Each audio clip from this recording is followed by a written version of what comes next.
Hello everyone, welcome to Groww Malayalam and this is Shayas Rafia Moideen. ഇന്ന് നമ്മൾ ഓരോ mutual fund ഇൻവെസ്റ്ററും അറിഞ്ഞിരിക്കേണ്ട essential ആയൊരു ടോപ്പിക്കാണ് നോക്കാൻ പോകുന്നത്. മ്യൂച്വൽ ഫണ്ട്സുമായി ബന്ധപ്പെട്ട ടാക്സുകളും അവയുടെ ഇംപ്ലിക്കേഷൻസും ഏതൊക്കെയാണ് എന്ന് നമുക്ക് വിശദമായി ഈ വീഡിയോയിലൂടെ മനസ്സിലാക്കാം.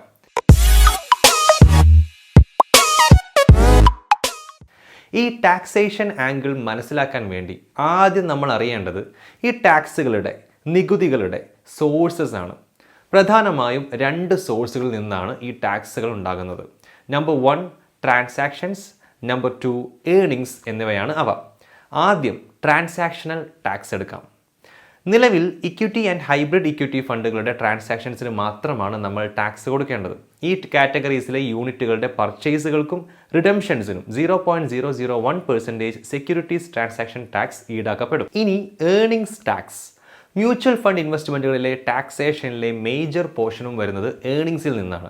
ഈ ഏർണിങ്സ് രണ്ട് സോഴ്സുകളിൽ നിന്നാണ് നടക്കുന്നത്. ഒന്ന്, മ്യൂച്വൽ ഫണ്ടുകൾ നൽകുന്ന പീരിയോഡിക് ഡിവിഡൻഡുകൾ. 2, മ്യൂച്വൽ ഫണ്ട് യൂണിറ്റുകൾ വിൽക്കുമ്പോൾ ഉണ്ടാകുന്ന ക്യാപിറ്റൽ അപ്രിസിയേഷൻ. ഇത് രണ്ടിൽ നിന്നുമാണ് നമ്മുടെ ഏർണിങ്സ് വരുന്നത്.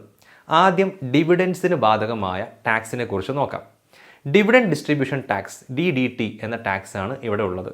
മുൻകാലങ്ങളിൽ ഇന്ത്യയിൽ എല്ലാ ഡിവിഡൻഡുകളിലും ആ ഡിവിഡൻഡുകൾ ഇൻവെസ്റ്റേഴ്സിന് ഡിസ്ട്രിബ്യൂട്ട് ചെയ്യുന്നതിന് മുൻപ് തന്നെ ഈ ഡിവിഡൻഡ് ഡിസ്ട്രിബ്യൂഷൻ ടാക്സ് ചുമത്തപ്പെടുമായിരുന്നു. എല്ലാ ഇക്വിറ്റി ആൻഡ് മ്യൂച്വൽ ഫണ്ട് ഇൻവെസ്റ്റേഴ്സിനും ഇത് ഒരുപോലെയായിരുന്നു ചുമത്തപ്പെട്ടിരുന്നത്. അപ്പോൾ ഇൻവെസ്റ്റേഴ്സിന് കിട്ടുന്ന ഫൈനൽ എമൗണ്ട് ഈ ടാക്സ് പേയ്മെൻറ്റ് കഴിഞ്ഞിട്ടുള്ളതായിരിക്കും. ഫോർ എക്സാമ്പിൾ, ഒരു കമ്പനി 10 റുപ്പീസിൻ്റെ ഡിവിഡൻഡാണ് അനൗൺസ് ചെയ്തതെങ്കിൽ ഡിവിഡൻഡ് ഡിസ്ട്രിബ്യൂഷൻ ടാക്സ് 20% ആവുമ്പോൾ ഇൻവെസ്റ്റേഴ്സിന് കിട്ടുന്ന ഫൈനൽ എമൗണ്ട് 8 റുപ്പീസ് ആയിരിക്കും. ഇവിടെ 2 റുപ്പീസ് DDT ആണ്. പക്ഷേ ഇപ്പോൾ നിലവിൽ ഒരു വർഷം 10 lakh റുപ്പീസിൽ കുറവാണ് നമ്മൾ ഏൺ ചെയ്ത ഡിവിഡൻഡ് എങ്കിൽ അതിന് ഈ DDT അപ്ലിക്കബിൾ അല്ല. പകരം ഈ ഡിവിഡൻഡ് ഡയറക്റ്റ്ലി ഇൻവെസ്റ്ററുടെ ടാക്സബിൾ ഇൻകത്തിലേക്ക് ആഡ് ആവും, എന്നിട്ട് ഇൻകം ടാക്സിന് വിധേയമാകും. ഒരു വർഷം 10 lakh റുപ്പീസിന് മുകളിൽ ഡിവിഡൻസ് കിട്ടുകയാണെങ്കിൽ 10% DDT അപ്ലിക്കബിൾ ആയിരിക്കും.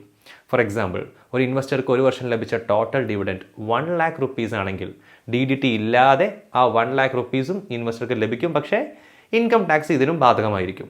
ഇനി ഒരു വർഷം ലഭിച്ച ടോട്ടൽ ഡിവിഡൻസ് 11 lakhs റുപ്പീസ് ആണെങ്കിൽ ഇത് 10 lakhൽ കൂടുതലായതുകൊണ്ട് തന്നെ അവിടെ DDT ബാധകമാണ്. Tax on capital gains. Capital appreciation ആണ് ടാക്സേഷൻ്റെ മറ്റൊരു സോഴ്സ്.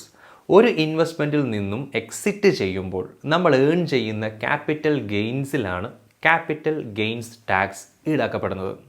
മ്യൂച്വൽ ഫണ്ടിൻ്റെ ടൈപ്സ്, അതുപോലെ തന്നെ ഇൻവെസ്റ്റ്മെൻറ്റിൻ്റെ ഹോൾഡിംഗ് പീരിയഡ് എന്നിവ അനുസരിച്ച് ഡിഫറെൻറ്റ് സ്ലാബുകളായിട്ടാണ് ഈ ക്യാപിറ്റൽ ഗെയിൻസ് വരുന്നത്. അതുകൊണ്ട് തന്നെ ഹോൾഡിംഗ് പീരിയഡ് അനുസരിച്ച് mainly 2 different types of tax treatments ഉണ്ട്. Number 1 short term capital gains or STCG tax. Number 2 long term capital gains or LTCG tax. ഇനി മ്യൂച്വൽ ഫണ്ടിൻ്റെ ടൈപ്പ് അനുസരിച്ച് ഈ ഷോർട്ട് ടേമും ലോങ് ടേമും വീണ്ടും ഡിഫറെൻ്റ് ആയി നമുക്ക് ഡിഫൈൻ ചെയ്യാൻ കഴിയും. ഇതിൽ അറ്റ്ലീസ്റ്റ് 65% എങ്കിലും ഇക്വിറ്റി എക്സ്പോഷറുള്ള ഇക്വിറ്റി ഓറിയൻറ്റഡ് ഫണ്ടുകൾ എടുത്താൽ 1 ഇയറിൽ താഴെയാണ് ഹോൾഡിംഗ് പീരിയഡ് എങ്കിൽ അവിടെ ഷോർട്ട് ടേം ക്യാപിറ്റൽ ഗെയിൻ ടാക്സും, മോർ ദാൻ 1 ഇയർ ആണ് ഹോൾഡിംഗ് പീരിയഡ് എങ്കിൽ അവിടെ ലോങ് ടേം ക്യാപിറ്റൽ ഗെയിൻസ് ടാക്സുമാണ് ഈടാക്കപ്പെടുക. അപ്പോൾ 1 ഇയർ ആണ് ഇവിടുത്തെ കീവേഡ്. ഇനി ലെസ് ദാൻ 65% ഇക്വിറ്റി എക്സ്പോഷർ ഉള്ള ബാക്കി എല്ലാ ടൈപ്സ് ഫണ്ടുകൾക്കും 3 ഇയറിൽ താഴെയാണ് ഹോൾഡിംഗ് പീരിയഡ് എങ്കിൽ അവിടെ STCG ടാക്സും, more than 3 year holding period എങ്കിൽ അവിടെ ലോങ് ടേം LTCG ടാക്സുമാണ് ഈടാക്കപ്പെടുക. ഇത് നമുക്ക് ഒന്നുകൂടെ ഡീറ്റെയിൽഡ് ആയി എക്സ്പ്ലെയിൻ ചെയ്യാം. ആദ്യം 65%ൽ കൂടുതൽ ഇക്വിറ്റി എക്സ്പോഷർ ഉള്ള ഫണ്ടുകൾക്ക് വരുന്ന ക്യാപിറ്റൽ ഗെയിൻസ് ടാക്സ് എടുക്കാം. 1 ഇയറിൽ താഴെയാണ് ഹോൾഡിംഗ് പീരിയഡ് എങ്കിൽ short term capital gains tax ആണ് അപ്ലൈ ചെയ്യുക. ഇവിടെ അത് ക്യാപിറ്റൽ ഗെയിൻസിൻ്റെ 15% ആണ്. ഇതേ ഫണ്ടിൻ്റെ holding period more than 1 year ആണെങ്കിൽ അവിടെ 10% ലോങ് ടേം ക്യാപിറ്റൽ ഗെയിൻസ് ടാക്സുമാണ് ഈടാക്കപ്പെടുക.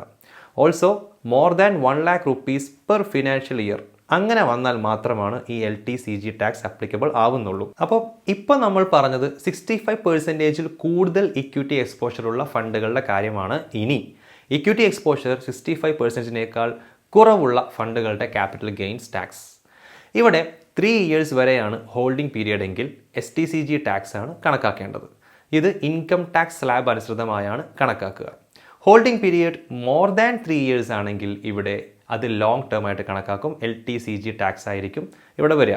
ഇത് ഇൻഡെക്സേഷൻ ബെനിഫിറ്റ്സോടുകൂടി ഗെയിനിൻ്റെ 20% ആയിരിക്കും. ഇൻഡെക്സേഷൻ്റെ കീഴിൽ വരുമ്പോൾ ക്യാപിറ്റൽ ഗെയിൻസ് കാൽക്കുലേറ്റ് ചെയ്യുന്ന സമയത്ത് ഇൻഫ്ലേഷൻ കൂടെ കണക്കിലെടുത്ത് ഒറിജിനൽ പർച്ചേസ് പ്രൈസ് അഡ്ജസ്റ്റ് ചെയ്യപ്പെടും. ജനറൽ എക്കണോമിക് ഇൻഫ്ലേഷൻ കാരണമുണ്ടാകുന്ന അധിക ടാക്സ് ഒഴിവാക്കാൻ വേണ്ടിയാണ് ഇത് ചെയ്യപ്പെടുന്നത്. ഈ ഇൻഡെക്സേഷൻ അപ്ലിക്കബിൾ ആവുന്നത് 65% താഴെ ഇക്വിറ്റി എക്സ്പോഷറുള്ള ഫണ്ടുകളുടെ LTCGക്ക് മാത്രമാണ്. ഇനി പല ഇടവേളകളിലായി നടത്തിയ SIPകൾക്ക് എങ്ങനെയാണ് LTCGയും STCGയും കണക്കാക്കുക എന്ന് നോക്കാം. ഫേസ്റ്റ് ഇൻ ഫേസ്റ്റ് ഔട്ട് എന്ന രീതിയിലാണ് ഇത് കൈകാര്യം ചെയ്യപ്പെടുന്നത്. ക്യാപിറ്റൽ ഗെയിൻസ് ടാക്സ് കാൽക്കുലേറ്റ് ചെയ്യുമ്പോൾ എല്ലാ SIPകളും ഇൻഡിവിജ്വൽ ഇൻവെസ്റ്റ്മെൻറ്റ്സ് ആയിട്ടാണ് കൺസിഡർ ചെയ്യുക.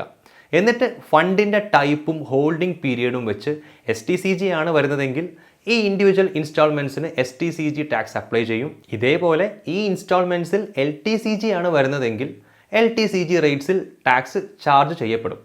ഫോർ എക്സാമ്പിൾ, ഒരു ഇക്വിറ്റി മ്യൂച്വൽ ഫണ്ടിലെ SIP പ്ലാനിൻ്റെ യൂണിറ്റ്സ് റിഡീം ചെയ്യുമ്പോൾ ഒരു വർഷം മുൻപ് പർച്ചേസ് ചെയ്ത എല്ലാ യൂണിറ്റുകൾക്കും LTCG അപ്ലിക്കബിൾ ആവും. പക്ഷേ holding period less than 1 year ആയ അവസാനത്തെ 11-12 യൂണിറ്റുകൾക്ക് STCG ആയിരിക്കും അപ്ലിക്കബിൾ ആവുക. ഇതേപോലെ തന്നെ ഒരു ഡെപ്റ്റ് ഫണ്ടിലെ SIP പ്ലാനിൻ്റെ യൂണിറ്റ്സ് റിഡീം ചെയ്യുമ്പോൾ 3 വർഷം മുൻപ് പർച്ചേസ് ചെയ്ത എല്ലാ യൂണിറ്റുകൾക്കും LTCG ടാക്സ് ആണ് അപ്ലിക്കബിൾ ആവുക. പക്ഷേ 3 വർഷത്തിനുള്ളിൽ പർച്ചേസ് ചെയ്ത യൂണിറ്റുകൾക്ക് STCG ടാക്സ് ആണ് ഈടാക്കപ്പെടുക. That's it. അങ്ങനെ ഈ ക്രിട്ടിക്കൽ ആൻഡ് ഇമ്പോർട്ടൻറ്റ് ടോപ്പിക്കിനെ കുറിച്ച് അറിയേണ്ട കാര്യങ്ങളെല്ലാം നിങ്ങൾക്ക് പറഞ്ഞു തരാൻ പറ്റിയെന്ന് നമ്മൾ വിശ്വസിക്കുന്നു. നമ്മുടെ ഗ്രോക്ക് ഒരു ടെലഗ്രാം ചാനലുണ്ട്. അത് latest market updates, interesting blogs, personal ഫിനാൻസിനെ കുറിച്ചുള്ള കാര്യങ്ങൾ, ന്യൂസസ് എല്ലാം ഉണ്ട്. ടെലഗ്രാം ചാനൽ ലിങ്ക് ഡിസ്ക്രിപ്ഷനിൽ കൊടുത്തിട്ടുണ്ട്. So please join our Telegram channel. Please don't forget to subscribe and please press the bell icon too for more videos. നമ്മുടെ ഈ ചാനലിലുള്ള എല്ലാ വീഡിയോസും എഡ്യൂക്കേഷൻ പർപ്പസിന് വേണ്ടി മാത്രമുള്ളതാണ്. ഈ വീഡിയോകളിൽ നമ്മൾ എന്തെങ്കിലും വാങ്ങാനോ വിൽക്കാനോ പ്രൊമോട്ട് ചെയ്യുന്നില്ല. സ്റ്റോക്കുകളിൽ നിക്ഷേപിക്കുന്നത് വിപണിയിലെ ലാഭനഷ്ടങ്ങൾക്ക് വിധേയമാണ്. Thank you for watching. By.